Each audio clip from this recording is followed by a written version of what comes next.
What's going on, everybody, and welcome back to the Hangout Spot, where you already know it's Real Talk Sports Talk, live from my man cave. It's your boy Johnny, and let's talk boxing, because besides a lot of big fights coming up in the next couple months, there's been a lot of recent developments about new fights that are coming out. You got rumors about potential fights happening. I mean, there's questionable decisions with sanctioning bodies and guys that they're putting, fights together with. I mean, just a bunch of stuff going on. So I got a special guest that is usually all over this type of stuff. He has his own boxing channel. In fact, he is from Fight Hook News. Let me introduce, without further ado, my boy Jay Calderon from Fight Hook News. What's going on, my brother? Welcome to the Hangout Spot, man. What's going on? Thank you for having me on your show. Listen, man, it's a pleasure to have you there, man. We've been rocking for a long time, and I know you know your boxing stuff. You know what I mean? And I follow you on YouTube, I follow you on Facebook, and usually when there's something that pops off, you're the first one to be able to report it to all of us. I want to say I appreciate you, and like I said, it's a pleasure to have you aboard, man. Thank you for having me. Yes, sir. So listen, before we get into like a lot of these rumors and stuff that are popping, because there's a lot of things, that just even today, the last 24 hours, with fights that have been announced. Let's talk about the ones that are on the docket. Specifically, next Friday night, we got our first ever Amazon Prime pay-per-view. Who would have ever thought that we were going to say we'd be watching fights on Amazon Prime, right? I mean, You're like me. You grew up watching boxing on HBO and Showtime, and now all of a sudden they're gone, and now you got the streaming platforms that are, that are taking over. So next Friday, it was supposed to be Keith Thurman against Tszyu for the 154-pound WBO title. Obviously, we all know that Keith Thurman suffered an injury in training, injuring his bicep. The fill-in, to everyone's surprise, was Sebastian Fundora, the Towering Inferno. But there are some questions as why a guy that got knocked out cold, in his last fight, now all of a sudden gets a shot, at the WBO title. What was your first reaction when you heard about that? Well, first of all, Keith Thurman, I'm a big fan of Keith Thurman, and I was hoping to see him get back in the ring. He's been out of the ring for 2 years. It's unfortunate that he got injured and he can't be in the fight anymore. Stylistically, this is a much more entertaining fight. Thurman is a different type of fighter. He's smaller coming up in weight, but he's a mover.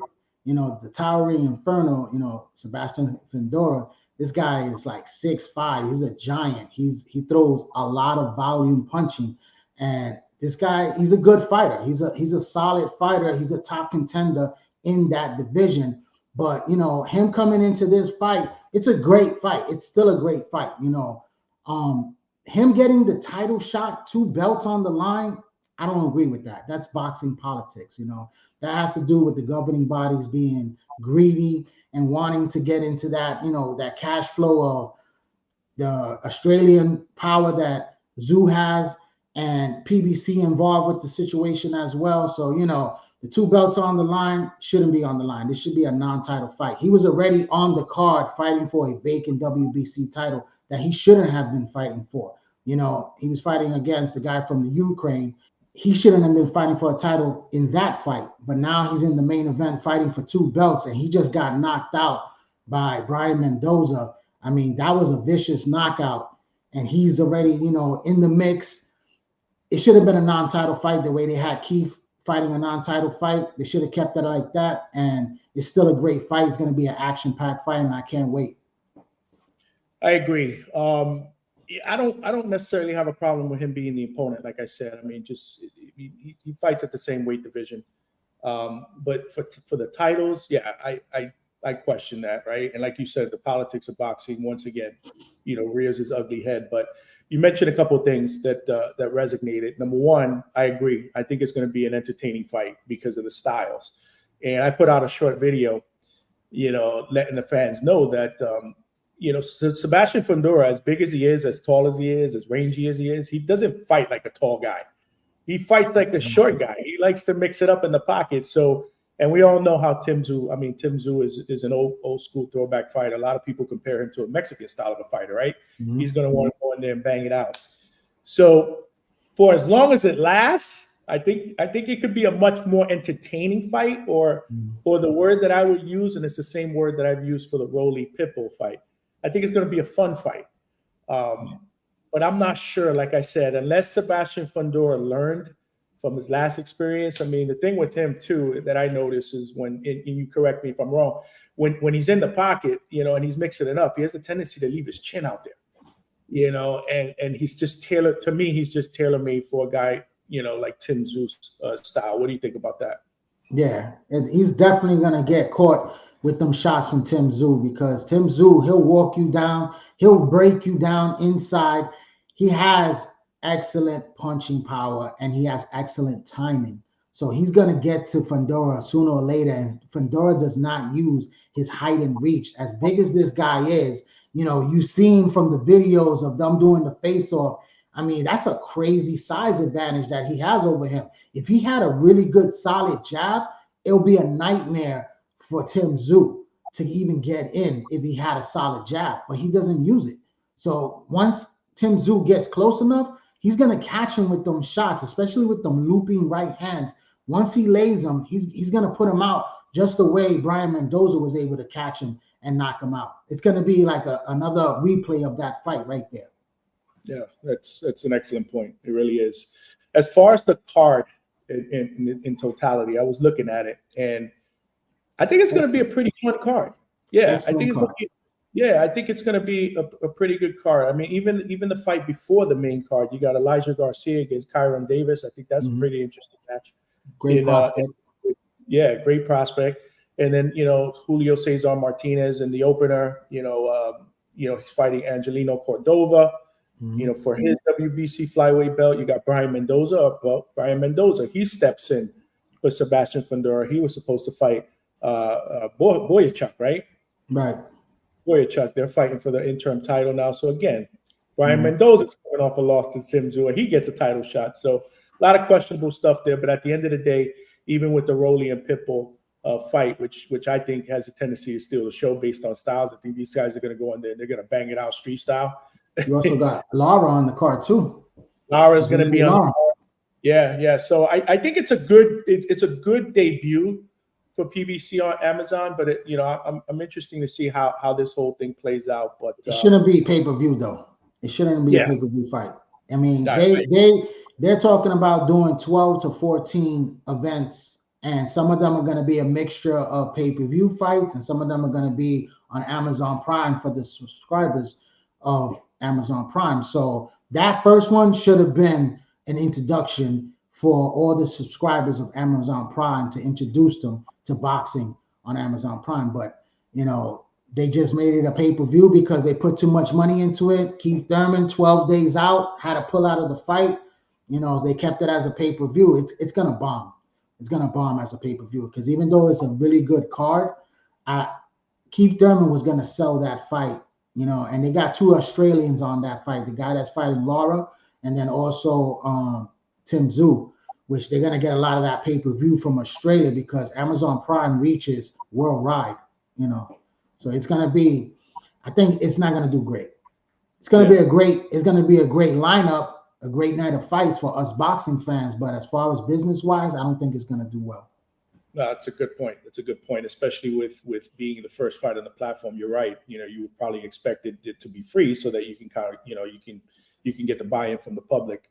Once again, I'm here with Jay Calderon from Fight Hook News. Let's switch gears a little bit.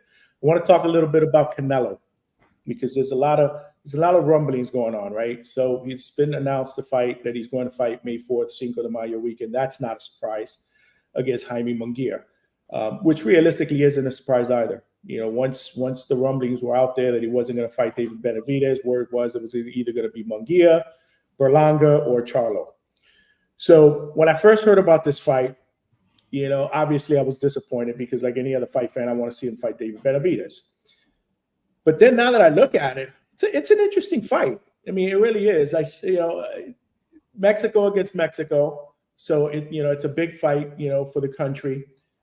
Munguia is going to go in there. He's going to try to bang it out. He's the younger guy. I don't know if he's ready for this type of animal, but he's been calling him out, so I give him props for that, wanting the big fight. What do you make on Canelo's movement though? Because obviously it looks like he wants no part of Benavidez. Like he'll say he doesn't want to fight Benavidez or he doesn't need anything to prove, and then he says if he gets $150 to $200 million, he'll fight him. Right. What's going on with that, man? What are your thoughts on that? I mean, Canelo is already set in stone a Hall of Famer. He's gonna be into the Hall of Fame. He's had a long career. Started at the age of 15 as a professional over in Mexico, drew that following, came to the United States. He was on cards like Mayweather, Cotto, and he developed. He fought guys like Sugar Shane Mosley, a lot of good fights. Miguel Cotto, he fought Gennady Golovkin, Triple G, a lot of good fighters he's been in the ring with, and he's built his resume up, and he deserves to pick and choose who he wants to fight. I'm not a huge Canelo fan. I like him. He's not my favorite fighter. I don't hold him as high regards as other people do, but he's an excellent fighter. He's a good fighter. He's proven himself time and time again. Of course, he's ducking David Benavidez. That's 100%. David Benavidez deserves that shot more than anyone else out there. Nobody deserves a shot more than David Benavidez. He's the number one 168-pound super middleweight in the world. He's a two-time world champion in there. He's an interim world champion. He deserves that shot. And for some reason, Canelo Alvarez, he's looking at a younger man that's bigger than him, that weighs 25 pounds. He let it be known that he weighs 25 pounds heavier than him. He throws a high volume of punches. This guy is a machine. He is truly a monster. And Canelo Alvarez, he's trying to wait him out to see how much money he could get, by throwing numbers out there that are so outlandish and crazy. But in the same sense, you just saw David Benavidez, as of today, make a plea with His Excellency from Saudi Arabia, Turkey Al-Sheikh, I believe his name is. He just said that he's willing to fight in Saudi Arabia, to have them put up the money for the fight, and he's willing to donate a portion of his, earnings to whatever charity that they want for children across the world. And he even said, to put the punctuation on it, he even said that if he loses, he'll donate his entire purse to whatever charity that, they choose to across the world. So that's a big statement. That's a big statement by David Benavidez. It's all over social media. This is coming from David Benavidez's own social media account. That's a statement right there. He wants that fight. Wow. I didn't know that. But like I said, you're all over it, man. That's a huge statement. That's a huge statement. So does this fight happen? I'm hoping it does in September.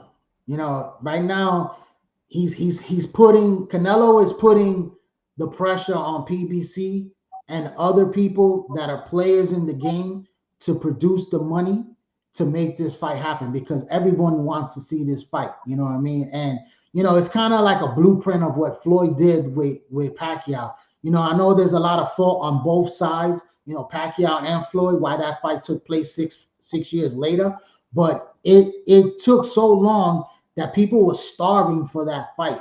It was such a big fight, and look how big it winded up being. It wasn't a great fight at all, but a lot of people, spent that money. I think it was like $100 for the pay-per-view in order to see it and everything like that. It made tremendous amount of money.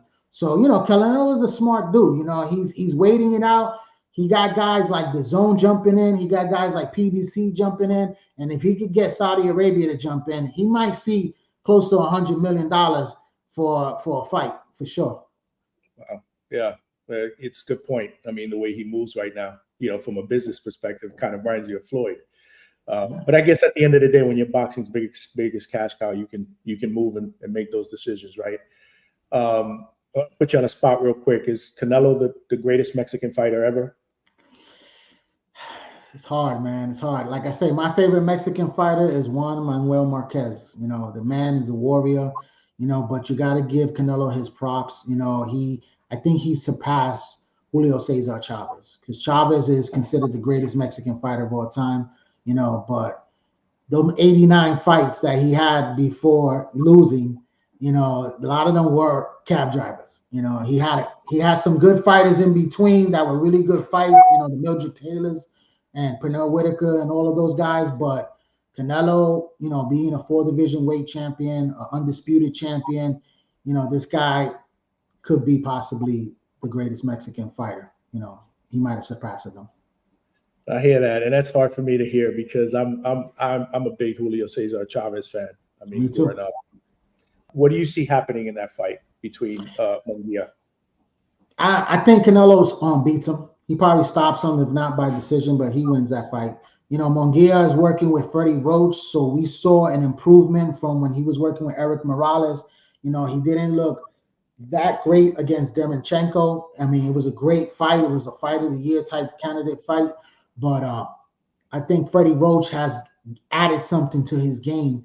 And that's going to be interesting to see on fight night. You know, what type of game plan do they have? Does he become much better? Is Canelo really declining?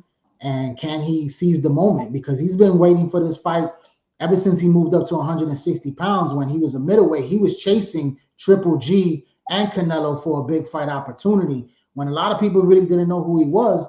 And, you know, he avoided Demetrius Andre, who was the champion in that weight class, and he was the mandatory. He avoided Jamal Charlo, who was the WBC champion, and he was the mandatory for him as well. So he didn't take those dangerous fights, and he gets a lot of slack because of he didn't take those fights, and he just waited for the big payday against Triple G and Canelo.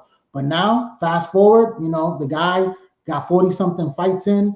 You know, he's grown, he's older, he's more mature, more experienced. Now he has a great trainer in his camp.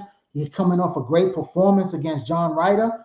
This might be the right time while Canelo's getting old that he might shock a lot of people on fight night. But I feel that Canelo Alvarez is going to win that fight, possibly late round stoppage or decision. Yeah, I agree. I think, you know, the type of fighters that give Canelo problems are guys that are going to move around. And, you know, Munguia is not going to be hard to find. So let's switch gears. I'm really interested to hear what you think about Tank Davis, right? Because I know on some of our boxing chats, I mean, that's a hot topic. Let me start by saying I'm a Tank Davis fan. I do. I like Tank Davis as a fighter. You know, I think he's exciting. I don't think he gets enough credit based on his resume, and that's his own fault. You know, I'm just disappointed. You know, when I throw stuff out there about Tank, I'm like any other fan. I just want to see him fight the top names because I think he's that good. And he needs to start to challenge himself. He's not getting any younger either. So the announcement recently is that he's fighting Frank Martin. I believe that's going to be sometime in May or June. June. If I'm mistaken, right? They have not. June 15th. June 15th. Okay, so they did nail June 15th is the date. Right. So what do you make on his movement? You know, I mean, Frank Martin's a good fighter. You know, he's a good technical fighter. He's got some skills, but he's not a hard puncher.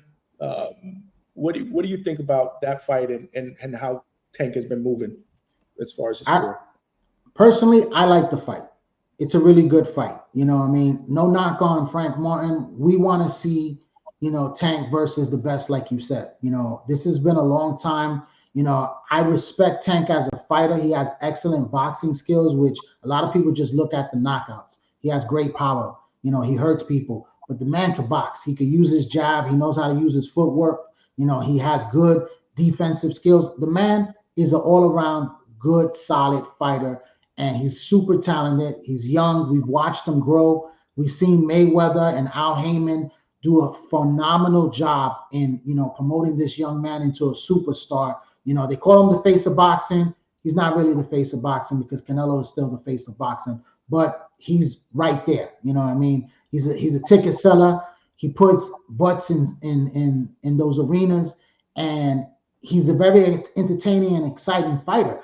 So the Frank Martin fight, face of boxing. The Frank Martin fight is a very good fight. Frank Martin is a top contender. You know, he's an excellent boxer.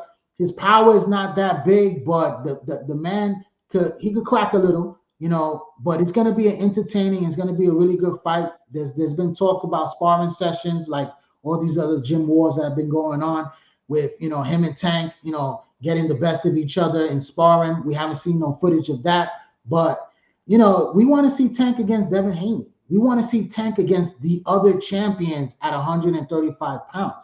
You know, Lomachenko is about to fight Kambosos, and he's about the favorite to beat Kambosos for that IBF lightweight title, and he becomes a two-time lightweight champion.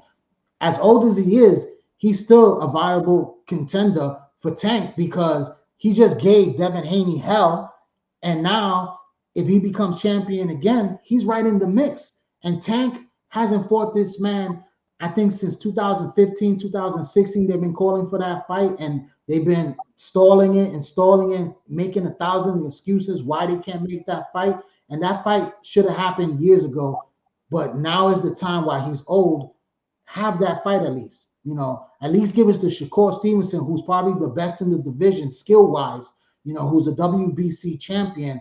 Have that fight with Shakur Stevenson. These fights need to be made in his own weight division. And if you could go up to 140 to fight, you know, Barrios and everything, who's a much bigger guy than Devin Haney as far as size-wise, you know, you can fight a Devin Haney. You know, Devin Haney is a huge fight between Tank and him. And that's a fight that fans really, truly want to see. You know, there's a lot of argument about it. We saw the sparring session that they had. Tank needs to fight these guys. You know, it's a good fight with Frank Martin, but after that, you need to fight one of the top guys. At least Teofimo Lopez, somebody. Listen, you nailed it. You know, and that's been my biggest disappointment about Tank. You know, I think he has the skills and can beat any of those guys. But I mean, if you're not fighting them, you know, how are you going to prove that, right?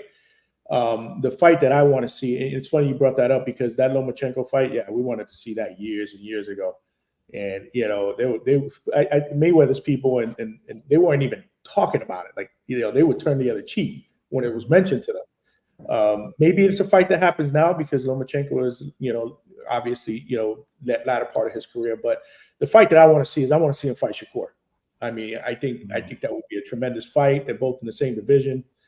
They need to stop playing games, you know, and get this thing on because Tank Davis is that good. Now, he fought Ryan Garcia, and you know, and he beat Ryan Garcia, and they made a ton of cash doing that. Switching gears here now to Ryan. Listen, when this fight was announced against Devin Haney, you know, I was all for it. I was intrigued by it because you got two guys that are familiar with each other. They fought 6 times in the amateurs, you know, so now they're going to duke it out. Basically, it's game 7. You know, of a 7-game series, winner take all, right? And then the press conferences started, you know, and I didn't feel so confident that this fight was going to happen, you know, based on, you know, Ryan's behavior. It's been erratic. I mean, it's, to me, the way I'm looking at it, he's going through a lot of mental issues. And personally, I don't believe that he should be fighting this fight. In fact, and, you know, we've had conversations off the record. You know, I was planning on going to that fight and meeting you there because I know that you're going to be there live. But once I saw those press conferences, man, the first thing I think I texted you was, did you have insurance for your ticket? Because unless you want to see Haney fight Arnold Barboza, I don't know if Ryan's going to be there. Nah. But he's been training, putting out videos. He's in Texas. You know, the funny thing about those videos is that you will see one video where he looks pretty sharp. And then the next day you'll see a video where he's crying all over the place and he's having mental breakdowns and people don't love him. I don't know what's going on with this guy, but realistically speaking, I don't think he should fight. What do you think is going to happen on fight night if he does happen to make it? Because again, I'm going to take this down to the wire, man. I don't think that he's going to make it. I'm praying that he does make it because I did buy my ticket. I'm definitely going to be in the building. I'm a huge fan of, you know, Devin Haney, and, you know, I like Ryan, but I'm not a believer of Ryan. Ryan has a great, excellent amateur background. He was a 12-time champion, 15-time champion, nationals. And, you know, he has the hand speed. He has the punching power. He's a good fighter to beat everybody except the elite. You know, he proved it against Tank Davis when he fought that fight with Tank Davis. I knew that Tank was going to beat him and was going to stop him. And Tank showed that he was levels above Ryan Garcia. And that's exactly what Devin Haney's going to do. You know, Devin Haney, great jab, excellent body puncher. This guy is a very good, skillful boxer. And he's a little bit stronger at 140. You saw when he dropped Regis Prograis and everything. He has pop, you know. So I believe that it's going to be a good fight. You know, Tank, Ryan has you know, that whole thing that went saying that he had the hydration clause and everything, and that's the reason why he lost, all those excuses that he came up with. Well, he has no hydration clause in this fight. He's going to be at full capacity, 140. He's going to be big. He's probably going to be a welterweight when he steps into the ring against Devin Haney. You know, Haney might be like a junior middleweight when he steps in the ring, but these guys are evenly matched as far as size-wise. And I believe that the skill level of Haney is better than Ryan. And I see Ryan, you know, losing probably by stoppage late. You probably get beat up down the road and everything like that. I think this whole thing is an act. You know, he has a huge following in social media. I think 8 million people follow him. And even though he's claimed mental health and everything, I know mental health is real out there. You know, one thing Steven Espinosa of the former head of Showtime, he said one thing. He goes, I know the people around Ryan. He goes, I know them very well. And they wouldn't put him in jeopardy, you know, if they didn't feel like he was, you know, not ready to be in this fight. So that leads me to believe that this is all to try to draw attention to this fight and to see people, you know, see him make it to the fight, and then ticket sales will pick up by the time fight week comes. I think a lot of people are going to buy last minute tickets, and then the pay-per-view I think is going to do very well, you know. So I think you know what Steven Espinosa said was correct. You know, Derek James is a highly, you know, trainer out there, trainer of the year. He's not going to let his fighter go out there if he's not prepared. You know what I mean? He's going to pull out of the fight. You know, I don't care how much money is involved and everything. These guys like Oscar De La Hoya and all of them, I don't think they're going to send Ryan out there to get knocked out and not be in the right state of mind. You know, so I believe he's training hard. I believe he's focused. But I think a lot of this is just antics so that he can bring attention towards this fight. Wow. I mean, yeah, and it very well could be. I mean, but if he's doing it to draw attention to the fight, first of all, that's bizarre to me, because this fight doesn't really need that type of attack. It's going to sell. I believe that it's going to sell. There's one thing I can tell you about Ryan, and I agree with everything you say, by the way. Well, sell more. It's a bizarre way. Remember, we're living in the Jake Paul era. The Jake Paul era. You know what I mean? We're living in the Misfits era with KIS, you know, KSI, whatever his name is. You know, we're living in that era. So a lot of the traditional boxing sell, like as a fight fan, they're trying to go outside the scope of hardcore boxing fans. They're trying to sell more. Interesting. Very, very interesting take. Well, let me tell you something. If that's what's happening, he got me fooled, because he looks lost, like totally unstable. But listen, at the end of the day, like I said, I'll stick by it.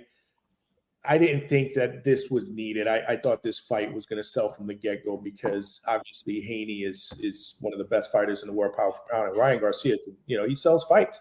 You know, he has a huge following. I agree with you. He's a good fighter that will probably not be able to beat the elite guys, at least not yet. I give him credit, though, and I know this is something that you brought 100%. up on your channel, right? Because at least he's fighting the elite guys. I mean, he was calling out Tank Davis for years. And then it kind of opened the doors. There were a couple of other big fights that happened after that. So it was almost like the trendsetter. You brought up a good point in your channel the other day, the question that you asked. If he does end up fighting, you know, obviously if he does end up fighting Haney, whether it's win or lose, he fought Tank.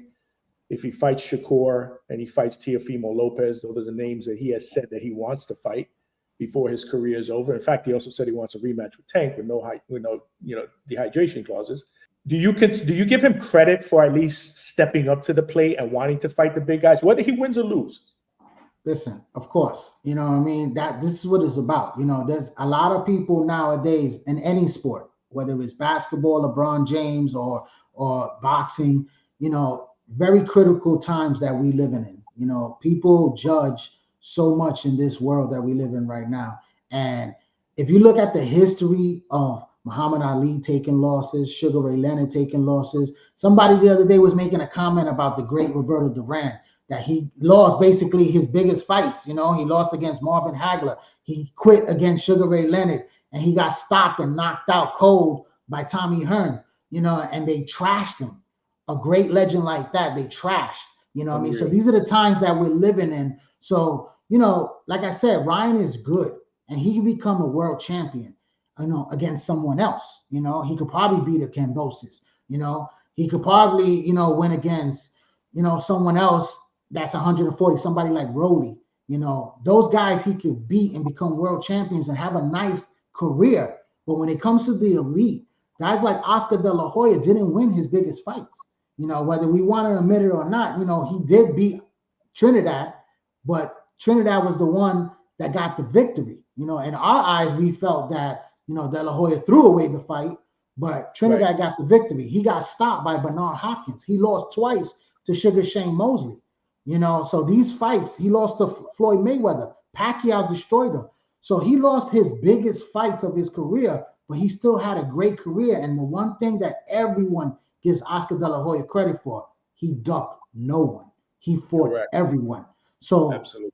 Ryan Garcia could have the same type of career where he becomes a world champion. He beats a couple of good fighters, but he doesn't win against the elite fighters.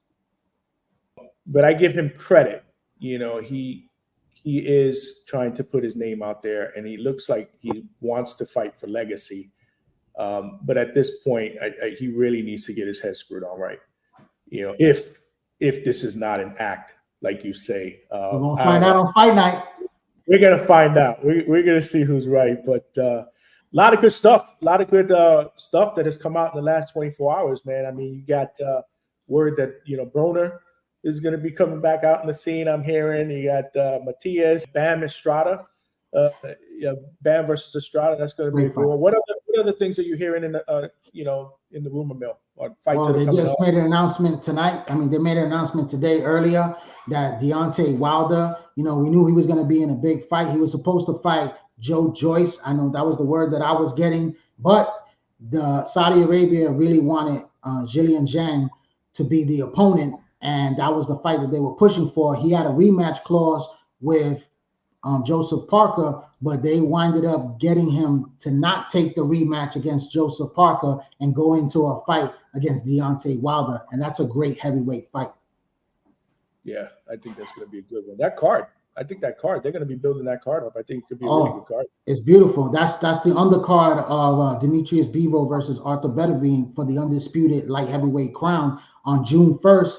In Saudi Arabia. And then they also announced too, Flip Herkovich, who's another heavyweight contender that's going to be fighting British heavyweight Daniel Dubois. That's a good fight right there against two big guys. So, it's an interesting card. Also, I believe Raymond Ford, who just became the featherweight champion of the WBA at 126, he's going to be fighting Nick Ball, who just had a fight with Ray Vargas. And that fight right there was a good fight that I thought Nick Ball won, but now he's going to have another opportunity to fight for a world title. And they haven't announced that yet, but Raymond Ford versus Nick Ball is another excellent fight on a stacked card. They doing big things over there, man. I just wish the time, man. I mean, I can't get used to watching fights on Saturday during the day. I like to watch them at 11:30, midnight, the main event. I mean, that's just what, I just love, Saturday night fights. But you're right. I think the Nick Ball Raymond Ford fight is gonna be that's a sneaky, really good fight. That's gonna go under the radar, and I can't wait for the Bivol Beterbiev fight for all 4 titles at 175. I think that's who you got in that fight. I think I'm gonna lean towards Bivol. I do. I mean, if he can, that Beterbiev is gonna apply that pressure, obviously. But I look at Bivol's performance against Canelo, and I know there's two different styles between Beterbiev and Canelo, but I was just so impressed with how he fought that fight. It's just hard for me to pick against him, but it's gonna be interesting. It's gonna be very, very interesting. But you got Bivol too? Yeah. Decision. It's been an absolute blast, chopping it up with you here. But for all our viewers, for my viewers and yours, I mean, where can we find you on social media, man, if we want up-to-the-date boxing news? Well, you can follow me, Fight Hook News, J. Calderon Boxing Talk. Got me on social media as far as YouTube, got me on Twitter, got me also on Fight Hook News 1 on Instagram. Got the group page and Facebook. J. Calderon, Fight Hook News. That's what I'm talking about. I've been following you for a long time, man. And for the viewers, man, if you want up to the date, boxing news, insight, interviews. I know, you do a lot of good interviews with a lot of these fighters. Make sure you tune into to Fight Hook News, my boy J. Calderon. And as always, if you're new to watching my videos, please subscribe. This is how we do it up here in the Hangout Spot. Make sure you're along for the ride. And as always, I appreciate the support. For J. Calderon, Fight Hook News, this is your boy Johnny signing out from the Hangout Spot. And Thank you for having me. You got it, bro.